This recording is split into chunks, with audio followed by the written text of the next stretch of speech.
আসসালামু আলাইকুম। বাংলাদেশ জামাত ইসলামের 15 নম্বর নয়লাভাঙ্গা ইউনিয়ন শাখার উদ্যোগে পরিষ্কার পরিচ্ছন্নতা ইমানের অঙ্গ, পরিষ্কার পরিচ্ছন্নতা শুরু হয়েছে। আমাদের শিবগঞ্জ উপজেলার মাননীয় সংসদ সদস্য ডক্টর কেরামত মাওলানার সহযোগিতায় এবং নির্দেশে প্রত্যেকটা কাজ আমাদের করা প্রয়োজন এবং আমরা প্রত্যেকটা কাজ করব নিজে।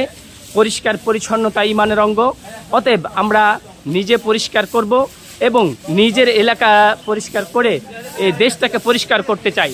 এই শুধু ময়লা আবর্জনা পরিষ্কার তা না, এই ময়লা আবর্জনা পরিষ্কার থেকেই আমরা জানাতে চাই বাংলাদেশ থেকে দুর্নীতি, চাঁদাবাজ, লুটতারাজ এগুলোও কিন্তু ময়লা। এই ময়লাগুলোকে যদি আমরা দূর করতে পারি, বাংলাদেশ একটা সুখী সমৃদ্ধ উন্নতিশীল দেশ হবে ইনশাল্লাহ। অতএব আসুন আমরা দেশ থেকে ময়লা পরিষ্কার করি এবং দেশটাকে আমরা ময়লা মুক্ত করি ইনশাল্লাহ।